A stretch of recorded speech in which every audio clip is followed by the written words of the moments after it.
지금부터 내가 해주는 얘기 들어주겠니? 할렐루야. 2월 24일 수요일 새벽입니다. 488장 1절 2절 찬양하겠습니다. 이 몸의 소망 무언가 우리 주 예수뿐일세. 우리 주 예수 밖에는 믿으리 아주 없도다. 주 나의 반석이시니 그 위에 내가 서리라. 그 위에 내가 서리라. 무섭게 바람 부는 밤 물결이 높이 설렐 때 우리 주 크신 은혜에 소망에 닻을 주리라. 주 나의 반석이시니 그 위에 내가 서리라. 그 위에 내가 서리라. 오늘 하나님께서 주시는 은혜의 말씀은 신약성경 누가복음 17장 20절부터 37절까지 말씀이 되겠습니다. 누가복음 17장 20절에서 37절 말씀 중에서 20절과 21절을 봉독해 드리겠습니다. 바리새인들이 하나님의 나라가 어느 때 임하나이까 묻거늘 예수께서 대답하여 이르시되 하나님의 나라는 볼 수 있게 임하는 것이 아니요 또 여기 있다 저기 있다고도 못하리니 하나님의 나라는 너희 안에 있느니라. 아멘. 오늘은 재림을 기다리는 자세, 재림을 기다리는 자세라는 제목으로 하나님 말씀을 상고하겠습니다. 누가복음 17장에서 예수님은 제자들에게 주시는 교훈들을 하나하나 들려주고 계셨습니다. 그런데 그때 바리새인들이 질문을 합니다. 주님은 그 질문을 받아서 간단히 대답하시고 이어서 제자들에게 주시는 교훈을 이어가시게 됩니다. 자, 20절과 21절 볼까요? 바리새인들이 하나님의 나라가 어느 때 임하나이까 묻거늘 예수께서 대답하여 이르시되 하나님의 나라는 볼 수 있게 임하는 것이 아니요 또 여기 있다 저기 있다고도 못하리니 하나님의 나라는 너희 안에 있느니라. 바리새인의 질문은요, 하나님의 나라가 임하는 때에 대한 것이었습니다. 그러니까 최후의 심판, 주님의 재림의 때, 하나님 나라가 완성되는 때, 그때가 언제입니까? 라고 예수님께 질문을 한 것입니다.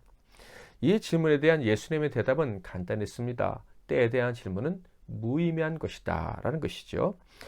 하나님의 나라는 볼 수 있게 임하는 것이 아니다 라는 말씀을 통해서 하나님의 때에 관심 갖지 말아라 라는 말씀을 하신 거예요. 하나님의 나라는 볼 수 있게 임하는 것이 아니다 라는 것이 무슨 뜻입니까? 하나님의 나라는 어떤 징조를 통해서 너희 눈에 보이는 그런 세상의 징조를 통해서 알 수 있는 것이 아니다 라는 말씀입니다. 그러니까 세상의 그 어떤 징조를 통해서도 하나님 나라를 정확히 알 수가 없다라는 말씀인 거예요. 그러니까 바리새인들은요, 예수님께 질문한 답을 얻지를 못했습니다. 당연히 그들은 계속해서 답을 얻지 못할 거예요. 왜냐하면 그들은 하나님의 나라의 본질엔 관심 없고 하나님의 나라의 실체에도 관심 없고 그저 하나님의 나라가 임하는 때에만 관심이 있었기 때문입니다. 하나님의 나라가 임하는 때에 대한 관심 때문에 징조만 찾고 있었기에 그들은 결국 주님이 주시는 답을 얻지 못할 것입니다. 예수님께서는 제자들에게 교훈하시기 전에 바리새인들에게 이렇게 답을 하신 후에 이제 하나님의 나라에 대해서 제자들에게 교훈을 주시기를 시작하십니다. 어떤 교훈을 주시겠습니까? 하나님 나라와 관련해서 교훈을 주시는데 때와 관련된 교훈이 아니라 바로 재림을 기다리는 자의 태도와 관련된 말씀을 하시는 거예요. 하나님 나라의 본질, 하나님 나라에 속한 사람들의 특징, 하나님 나라를 기다리는 사람들은 어떻게 살아야 되는지 바로 이것과 관련된 교훈을 주신다 하는 것이죠. 22절부터 24절을 보겠습니다. 또 제자들에게 이르시되 때가 이르리니 너희가 인자의 날 하루를 보고자 하되 보지 못하리라. 사람이 너희에게 말하되 보라 저기 있다 보라 여기 있다 하리라. 그러나 너희는 가지도 말고 따르지도 말라. 번개가 하늘 아래 이쪽에서 번쩍이어 하늘 아래 저쪽까지 비침같이 인자도 자기 날에 그러하리라. 아멘. 예수님께서 제자들에게 주신 이 교훈의 시작은 누구도 재림의 때를 보지 못할 것이다. 특별히 너희들 중에 그 누구도 재림의 때를 보지 못할 것이다 라는 말씀입니다. 인자의 날들 중에 하나를 너희는 보지 못할 것이다. 이 말씀은 재림의 때를 너희가 보지 못할 것이고 재림의 때는 아직 임하지도 않았고 그리고 알 수도 없다라는 말씀이죠.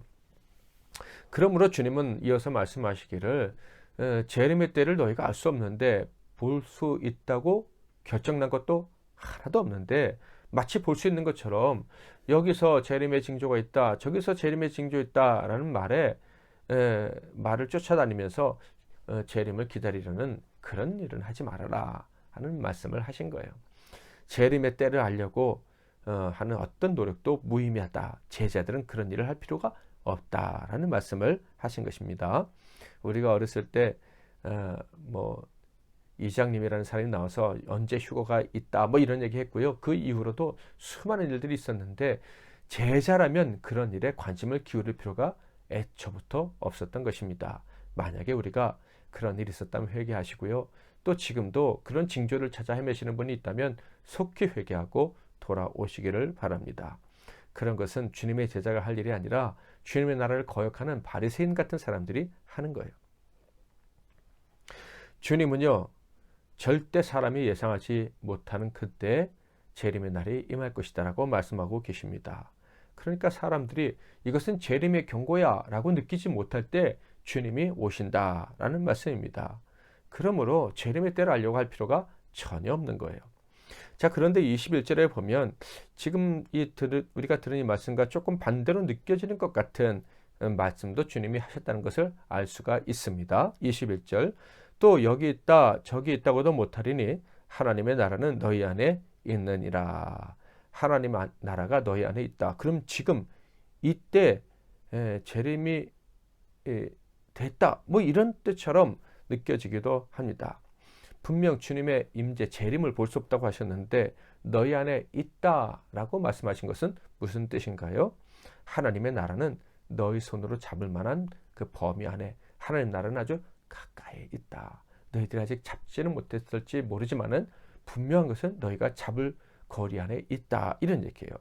재림, 즉 구원의 완성, 하나님 나라의 완성은 미래의 일이지만 하나님 나라는 이미 시작되었다라는 말씀이기도 하죠. 당연하지 않습니까? 하나님 나라의 왕이신 예수님이 지금 그들 앞에 계시지 않습니까? 예수님의 첫 선언이 무엇입니까? 회개하라, 하나님 나라가 임했느니라 라는 말씀 아닙니까? 그러니까 하나님 나라는 어떤 징조를 통해서 발견하는 그런 나라가 아닌 거예요. 하나님의 나라는요, 믿음으로만 발견하고 믿음으로만 들어갈 수 있는 나라인 것입니다. 그러므로 주님의 말씀을 듣는 자, 이 제자들은요, 사실 이미 하나님 나라에 들어간 사람이에요.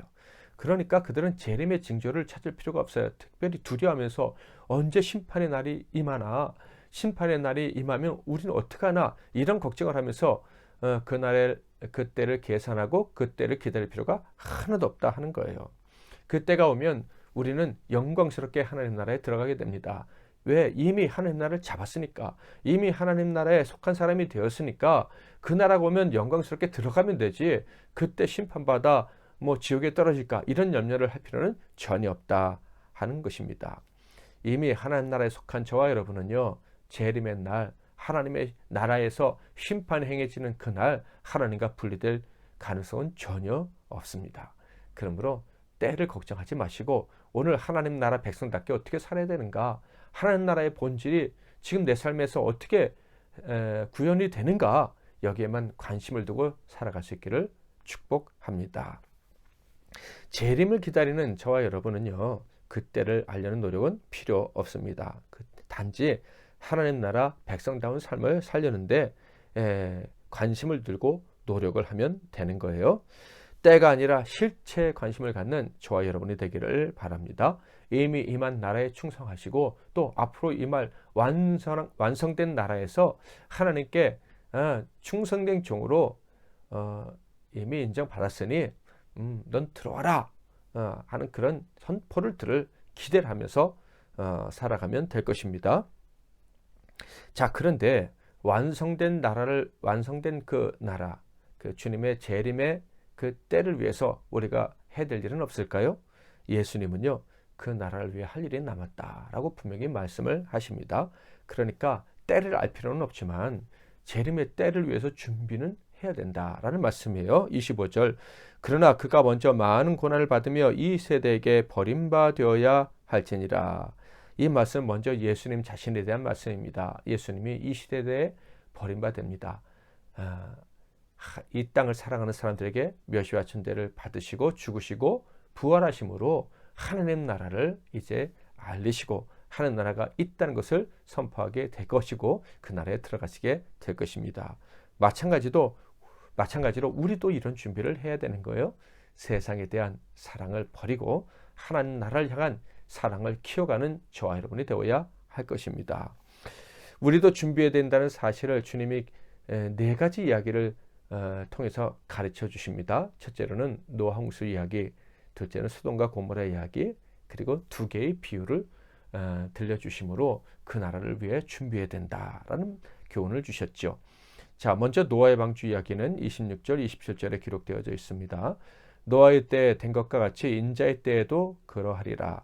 노아가 방주에 들어가던 날까지 사람들이 먹고 마시고 장가들고 시집가더니 홍수가 나서 그들을 다 멸망시켰으며. 분명히 노아는 외쳤습니다. 마지막 심판의 날이 온다고. 그러나 그 심판의 날 구원받은 사람, 구원의 방주에 올라탄 사람은 노아의 가족밖에 없었습니다. 오직 말씀에 순종한 노아만 그 날을 준비할 수 있었다. 영광스럽게 맞이할 수 있었다 하는 거예요. 불순종하던 사람들은요, 아무리 경고를 들었어도 그 때를 상상하지도 못했습니다. 그러니까 징조를 알려고 애써봤자 그날이 오면 왜 갑자기 이런 날이 오지? 이렇게 놀라게 될 것이다. 징조를 알고 그때를 알려고 하는 것이 중요한 것이 아니라 준비하는 것이 중요하다. 회개하고 하나님 나라를 겸손히 기다리는 마음, 세상에 대한 미련을 버리고 천국을 소망하는 마음이 준비되는 것이 가장 중요하다라는 말씀입니다. 소돔과 고모라 이야기에 특히 거기서 구원받을 뻔했던 롯의 아내 이야기를 주님이 들려주십니다. 28절에서 33절. 또 롯의 때와 같으리니 사람들이 먹고 마시고 사고 팔고 심고 집을 짓더니 롯이 소돔에서 나가던 날에 하늘로부터 불과 유황이 비오듯 하여 그들을 멸망시켰느니라. 인자가 나타나는 날에도 이러하리라. 그날에 만일 사람이 지붕 위에 있고 그의 세간이 그 집 안에 있으면 그것을 가지러 내려가지 말 것이요 밭에 있는 자도 그와 같이 뒤로 돌이키지 말 것이니라. 롯의 철을 기억하라. 무릇 자기 목숨을 보존하고자 하는 자는 잃을 것이요 잃는 자는 살리리라. 아멘. 롯의 철은요, 새로운 세상에서 살 수 있는 기회를 얻은 사람입니다. 심판의 때에서 구원받을 수 있는 기회를 잡은 사람이었어요. 그럼에도 불구하고 그는 세상을 버리지 못했습니다. 세상에 대해서 죽지 않았어요. 그래서 결국은 실족하고 말았습니다. 소돔기둥이 되고 말았다 하는 거예요. 그녀만큼 징조를 많이 체험한 사람이 또 그 시대에 누가 있었겠습니까? 그러나 그녀는 그 나라를 준비할 수가 없었어요. 그래서 멸망하는 자들과 함께 멸망하고 말았습니다. 하나님 나라의 실체를 알고 복종하는 사람들과 그 나라의 실체를 알지 못하거나 거부함으로 멸망받는 사람들이 완전히 나뉘는 날이 곧 온다라는 것을 우리는 이 말씀을 통해 기억하고 재림의 때를 준비해야 할 것입니다. 그리고 주님은 비유를 두 개 들려주셨는데 첫 번째 비유는요, 두 여인의 비유입니다. 34, 35. 내가 너희에게 이르노니 그 밤에 둘이 한 자리에 누워 있으며 하나는 데려감을 얻고 하나는 버려둠을 당할 것이요 두 여자가 함께 맷돌을 갈고 있으며 하나는 데려감을 얻고 하나는 버려둠을 당할 것이니라. 겉으로 보기엔 똑같습니다. 둘이 함께 자고 둘이 함께 맷돌을 갑니다. 그런데 그들의 운명은 마지막 순간에 극명히 갈리고 말았습니다. 똑같아 보이는데 왜 다릅니까? 보이지 않는 내면의 세계가 달랐기 때문입니다. 한 사람은 하나님 나라의 실체를 알고 준비를 했고 한 사람은 그저 이 세상 나라를 위해서 살았을 뿐인 거예요. 그러므로 저와 여러분은 내가 어떤 운명에 처할 사람인지를 빨리 확인하고 하나님 나라를 기다리는 그 복된 운명을 가진 사람으로서 합당한 삶을 살아야 할 것입니다. 마지막 비유는요, 죽음을 찾는 독수리 비유입니다. 그들이 대답하여 이르되 주여 어디 오니이까 이르시되 죽음 있는 곳에는 독수리가 모이느니라 하시니라. 제자들이 질문했습니다. 이제는 때가 아니라 위치, 장소에 대한 거예요. 때는 알려고 하지 말라고 하시니까 그럼 어디에 하나님 나라가 임합니까? 라고 묻자 주님이 독수리 비유를 들려주신 것입니다. 독수리는 어디에 모이느냐? 죽음, 즉 시체가 있는 곳에 모인다. 죽음 있는 곳에 독수리가 모이는 것처럼 하나님 나라가 그렇게 임할 것이다 라고 말씀을 하셨습니다. 무슨 뜻일까요? 마지막 심판의 날에 그 심판하는 나라가 임하는 장소는 세상 모든 곳이다. 사람이 있는 곳, 죄인이 있고 죄가 있고, 그래서 심판받아야 될 사람이 있는 모든 곳에는 하나님의 나라가 무섭게 임하게 될 것이다 라는 말씀을 하신 거예요. 주님의 재림의 때는 알 수는 없지만 장소는 알 수 있습니다. 죄인들이 사는 곳, 지금 우리가 있는 바로 여기입니다. 주님은 바로 여기에 재림하실 거예요. 그러므로 우리는 그때는 알 수 없지만 준비를 해야 할 것입니다. 하나님 나라를 사모하는 사람으로서, 그 나라의 왕의 말씀에 순종하는 자들로서, 죄와 싸워 승리한 사람으로서, 하나님의 나라 영원한 통치를 기다리는 사람으로서 지금 여기에서 기다리며 준비해야 할 것입니다. 하나님의 나라는 이미 저와 여러분이 소유했고 그 나라에 우리는 이미 들어가 있습니다. 이제 우리가 기다릴 것은 완전한 나라, 그것만 남아 있는 거예요. 때는 모르지만 장소는 압니다. 여기에. 그러므로 오늘 여기에서 우리는 하나님 나라의 백성답게 그 나라가 완전히 또 이루어지는 그날까지 부끄러움 없는 사람이 되기를 원하는 마음으로 살아야 할 것입니다. 노아처럼 미래를 준비하면서, 노아처럼 나는 정말 하나님 나라를 기다리는 사람이야 라는 것을 증명하면서 오늘 하루를 사는 저와 여러분이 다 되기를 주님의 이름으로 축복합니다. 488장 3절 4절 찬양합니다. 세상에 믿던 모든 것 끊어질 그날 되어도 구주의 언약 미사와 내 소망 더욱 크리라. 주 나의 반석이시니 그 위에 내가 서리라.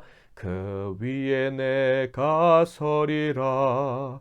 바라던 천국 올라가 하나님 앞에 배울 때 구주의 의를 힘입어 어여시 바로 서리라. 주 나의 반석이시니 그 위에 내가 서리라. 그 위에 내가 서리라. 아멘. 오늘 말씀 붙잡고 기도하시고 하루를 시작하시길 바랍니다. 저와 여러분은 천국 백성이고 천국을 기다리며 사는 사람들입니다. 아직 남아있는 세상에 대한 욕망, 욕심, 헛된 야망을 하나님 앞에 내려놓고 정말 천국을 기다리는 사람답게 오늘 살 수 있는 힘을 달라고 기도하시기를 바랍니다. 제가 먼저 기도하고 여러분 각자 기도하시고 하루를 시작하시기를 바랍니다. 하나님 아버지, 저희들을 천국 백성 삼아주시고 천국을 기다리며 살 수 있게 해주시니 감사합니다. 그날에 우린 영광스러운 자리에 들어가게 될 줄 믿습니다. 그 영광스러운 자리에 들어가기에 부끄러움이 없는 사람으로 날마다 성장하기를 원하는 저의 중심을 아시는 주여, 우리를 붙잡아 주시고 오늘도 세상 욕심 또 조금 더 떼어버리게 하시고 천국을 기대하며 소망하며 하나님의 아들 딸답게 살기 위해 애쓰는 하루가 되도록 주님 도와 주시옵소서. 예수 그리스도의 이름으로 기도하옵나이다. 아멘.